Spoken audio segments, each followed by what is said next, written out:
Hello there. So good to see you again. I haven't had the chance to record in a while, so I'm going to record a video today about my favourite childhood books. My favourite author when I was around 6 or 7 was Roald Dahl. I used to read The Twits, George's Marvellous Medicine, The Witches, The BFG, Fantastic Mr. Fox, all on repeat. I think I used to keep George's Marvellous Medicine underneath my pillow at night, and I'd read it one night, and then the next night I'd go to bed and I didn't want to read anything else. I just took it out from under my pillow and I read it again. Roald Dahl's books featured horrible characters. The Twits are a couple that are so mean to each other. They just constantly play pranks on each other, putting spaghetti with worms in each other. The iconic making her stick longer so that she thinks that she's shrinking and starts panicking, and then Mr. Twit ties balloons to her to make her stretch and basically nearly sends her into space. My favourite part of George's Marvellous Medicine was when his grandma shoots through the floor, like the ceiling, like a mushroom. I laughed so hard at that as a child. I just found it delightful. I couldn't believe what I was reading. It was just ridiculous, absolutely ridiculous. The Witches scared the socks off of me as a kid. It was so scary, and yet I couldn't stop reading. It was one of the first books that ever made me acknowledge that bad things could happen to children. Obviously it's fictional, but the idea that there would be people that wanted to hurt children and could and would, you've got children in that book that are never seen again. It was just like this cold, dark feeling in me as a child. And it's very interesting to experience that. And I was terrified reading it at night, but I couldn't help but read it. Horrid Henry. I was trying to think of the books I read as a child. How could I forget Horrid Henry? Henry was often, obviously, horrid, and yet you sort of end up rooting for him just because you empathise with him and it's written so you do. His parents always treat him quite harshly, and Peter always seems to get all the praise, and you just feel kind of bad for him, honestly. Naughty Amelia Jane by Enid Blyton is a book that I just sort of happened to have in my collection as a child. I think my parents must have just bought it for me at some point. It was about a doll in a children's nursery, I believe, that she was sort of like a rag doll, and all the other dolls were like quite nice, and there was like a little bear and a little train, and they were all very polite, but Amelia Jane was always naughty. There was 2 stories I remember. One of them was where she created ice skates out of bars of soap, and she would skate around the nursery, and somehow it went wrong. There was a story where all the toys went to the beach and she swims out too far to sea and she gets stuck. And every time the story ended, it would come so close to her nearly having redemption, like nearly realising the consequences of her actions. And it would sort of end like, oh, is she finally not going to be naughty this time? And then you'd read another story and realise, of course she's going to be naughty. She's naughty Amelia Jane. And now I'm going to talk to you about my favourite series of all time, the Darren Shan Demonata books. Number 1 is missing because I read it back in Dorset and it's with my parents. They are my favourite books of all time. I was introduced to these in primary school when I was about 9 or 10, and they've just always been my favourite books. In fact, Darren Shan is the author that made me want to properly become a writer. I think Roald Dahl books, I was thinking, I loved them as a child, and I was thinking, I don't think I'm ever going to be able to top Roald Dahl. I don't think I'm ever going to be able to create such incredible stories as he does. That was a bit of like a non-existent dream. And then when I read these books, I was like, I know this is what I want to do. So book 1, Lord Loss, is about Grubbs Grady, who is a young boy who finds that demons exist. Without spoiling it, demons exist in our universe. They can create portals and come through, and they can kill. These books are very gory. They literally say, warning, seriously scary. And they really are gory. They don't hold back for children's books. These actually used to glow in the dark. Some do still, but I just want to show you the covers because they're my favourite books ever. And it still has my name in it from when I was a kid. So you've got Demon Thief. This was my favourite book as a kid. I wonder if my favourite's going to change doing a reread as an adult. Also, my reread is on my Bookstagram, which is Chloe Loves to Read. There's a highlight called Demonata Reread if you want to follow me there. We've got book 2, which is about a character called Colonel Fleck, whose brother is taken from him and dragged into the Demonata universe, and he has to go in and chase him down, and he meets a group of people that will help him, but not everything is what it seems, and this is just unbelievable. In Slaughter, we follow Grubbs Grady and Bill E., his friend, and Grub's uncle, Dervish Grady, and they go to a film set where a film about demons is being recorded. So they go along and they're a bit worried about how much the director seems to know about demons. It's getting a bit too close to reality. So they go along to make sure nothing's going wrong. And when the demons appear, Grubbs is a little bit like, that looks real. Dervish isn't convinced, and there's some magic in play, there's some deception, and there's murder. I just wanted to shake Dervish in this book and be like, no, you need to listen to what's going on. Reading this as a child was so interesting because it's got that trope of a character just not being listened to. They know they're experiencing something and they're trying to tell other people and no one believes them. So it's just so gripping and so vindicating when things start to go wrong and, you know, we saw it coming. This book is also absolutely brutal, as is the rest of the series. And this was always one of my favourite covers. It has I don't remember what the demon is called, but it's a specific demon in this book that we see. And his hands used to glow in the dark, as well as the cover. And I think his teeth and eyes. Some of these books also used to have like a little tagline, like this one says, "Go to hell." And then this one says, "The director's cut is fatal." The dedication is also written like assistant director, hair by this person, screenwriting muse, spliced together by, which I thought was a fun detail and I didn't notice that when I was little. Book 4 takes us hundreds of years back to old, what was Ireland, I think. In Beck's universe, it starts off with a character called Beck and she remembers her own birth.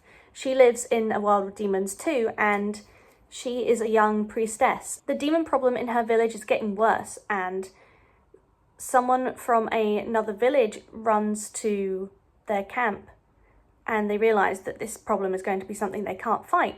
Beck has to go on a journey to not only discover what happened to her mother and how she came to be, but also to try and stop the demon problem and find out where this person is from and whether they can go and help this other village.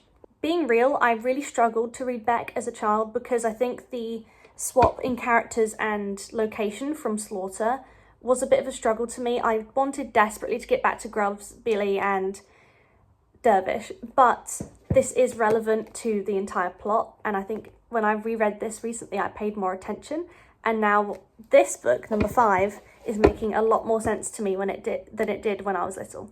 Beck also has quite a scary cover. This freaked me out when I was little. It says Beck, it's sort of scratched into the wall, and it says "screams in the dark," which is one of the lines in the book later, and if you read the book you find out who this is, and it's just all very dark. Yeah, I love it. Blood Beast, I'm currently rereading this one. I only remembered one scene from this book, which was like a spin the bottle scene. That's all I remembered from this book. So I reread the first 3 books in 2016. The rest I haven't read since I was like 10. So this is a refresh for me. This is book 5, Blood Beast, and it actually still glows in the dark. And this one says "Unleash the Monsters," and it has like a crab type demon on it.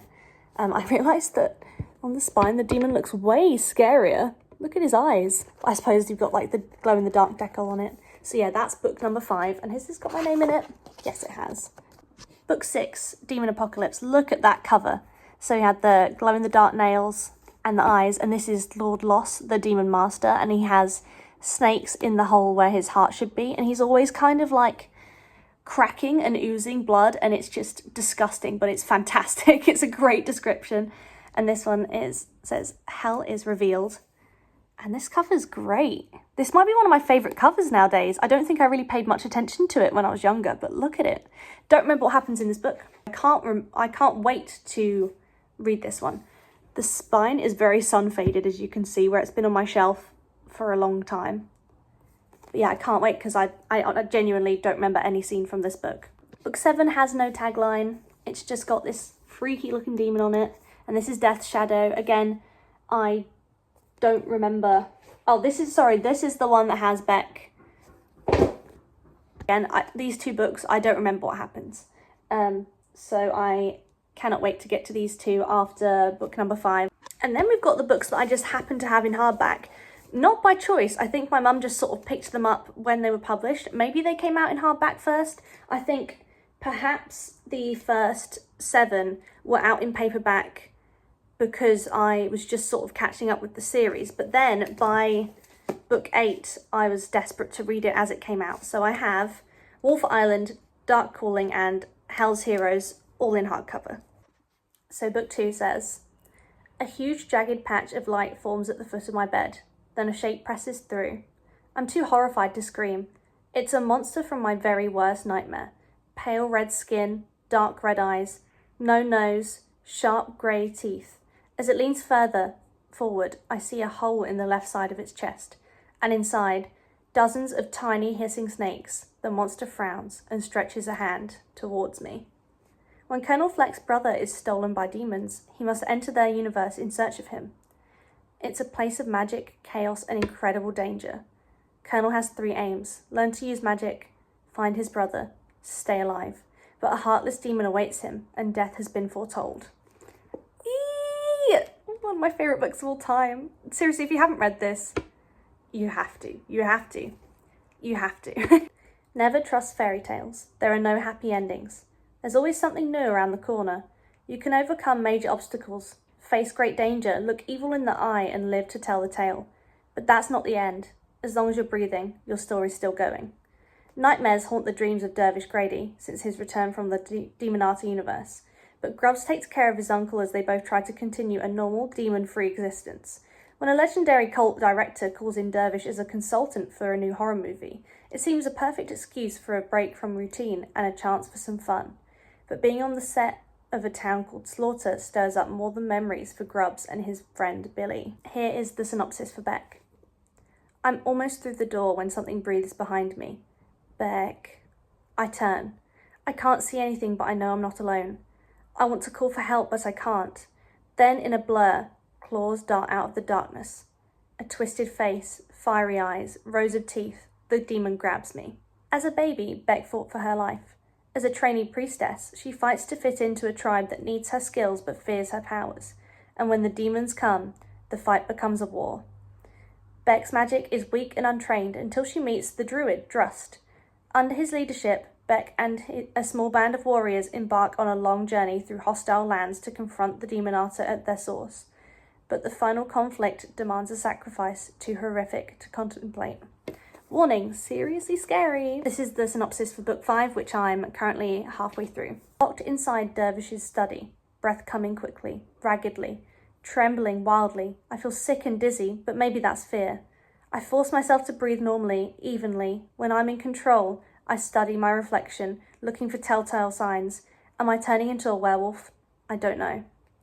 Grubbs Grady has so far escaped the family curse, but when he begins to experience alarming symptoms at the onset of the full moon, he is scared that the jaws of fate are opening and are about to swallow him whole.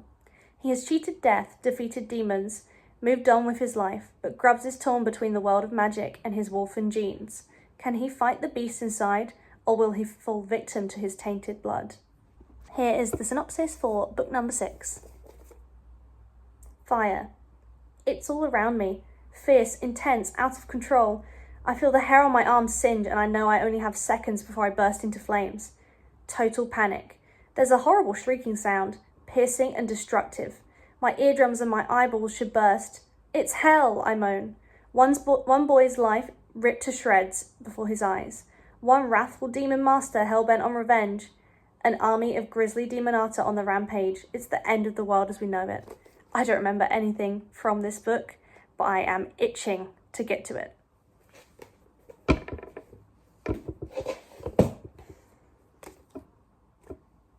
Book number 7. I'm a human sponge. I soak up memories. I feel like a thief, stealing secrets with an innocent touch. I don't like this gift. It's intrusive and sneaky. I think it's harmless, but I can't be sure. If knowledge is power, why do I feel so alone? The apocalypse came and the world burned, but it wasn't the end, and out of the destruction a new life has emerged. Beck is back to face the Demonata. After centuries of imprisonment, she's more powerful than ever, but the demons no longer stand alone. Something else has crawled out of the darkness with her. Lord Loss is no longer humanity's greatest threat. I mean, that's a worry because Lord Loss is awful, so what could be worse? I guess I'll find out. Book 8. Look at that. We spot the werewolves as we skim the treetops. Mutated, vicious, hairy monstrosities, all fangs, claws and muscles. The beast within me tries to force its way to the surface, howling silently at its warped brethren. I've never rid myself of the wolf. As the mysterious shadow builds an army of demons, Grubbs and his team search desperately for answers, but when they follow up a new lead, it leads them to an old unexpected foe, the lambs. The curse of the Grady's has returned with a vengeance. Werewolves on the loose, and they're hungry. I remember this book being so good. When it came out, I think I locked my... well, not locked. I think I stayed in my room, read it from morning until dinner time, came down, and I was like, I'm done. I just didn't put it down. I was just on my bed, like, I couldn't leave it. So I really can't wait to get back to this one. Eee! I'm pretty sure book 9 involves some kind of Minotaur theme, which was my favourite thing as a kid, beside werewolves. I remember first learning about the Minotaur story from Greek myths in primary school, and I was absolutely fascinated. And I read Shadow of the Minotaur by, was it Alan Gibbons? That was a great book, where this kid's dad had invented this like VR suit where he could go in and fight the Minotaur himself. And then he basically experiences like a real injury or cut from the game, and he realizes that it's not virtual reality. That's a great book. You should read that. Anyway, this was my dotting my eyes with hearts era from, you know, that one episode of Drake and Josh where Drake goes, she dots the eyes with little hearts. I watched that and then I was like, let me make that my personality. I was like 9 years old, to be fair. Here is the synopsis. I know it's ridiculous. Lights can't whisper. Oh, I think this is Colonel. Sorry, that's not involved. But I swear I heard a voice calling to me. It sounded like static to begin with, but then it came into focus. A single word repeated over and over, softly, slyly, seductively, insistently. Come. The disciples are being manipulated by beings older than time. Only Colonel Fleck, there we go, knows that something is wrong. But he's in the grip of a creature who cares nothing for the fate of humanity. Voices are calling to him from the darkness and he's powerless to resist. Colonel has already been to hell and back. Now he's about to go further. I miss Colonel from book 2. That's the character in book 2, the main character. I miss him, so I would love to see him again in this. And I think we get more of, I always used to think he was called Barnabas. He's called Barnabas. Never realised that. I guess my mind just kind of skipped over it when I was a kid. But I think we get more of his backstory in this, which I'm eager to get back to. But yeah, oh, by the way, it's called Dark Calling. I don't know why I'm just being like, book 9.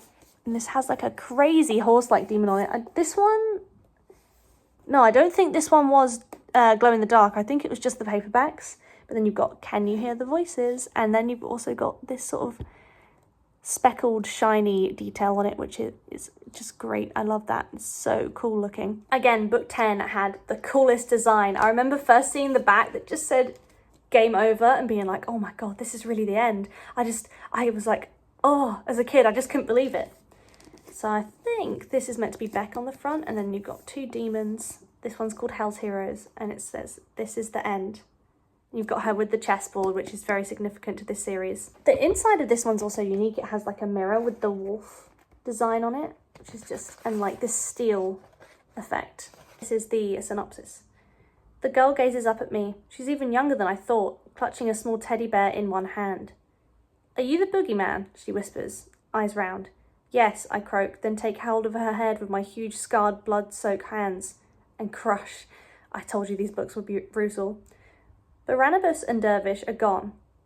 Beck has formed an unholy, this is spoilers by the way, an unholy alliance with Lord Loss. Colonel is blind, held on earth against his will. Grubbs is mad with grief and spinning out of control. The demons are crossing, the disciples are falling. The shadow is waiting. Welcome to the end. Oof. I'm a little bit scared to get to this one. I think I know exactly how it ends, but I'm just scared to lose characters that I love, you know?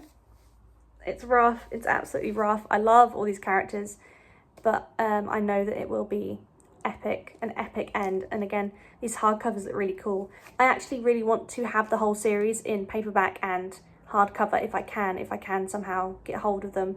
I hope you enjoyed this video. I'll see you later. Bye.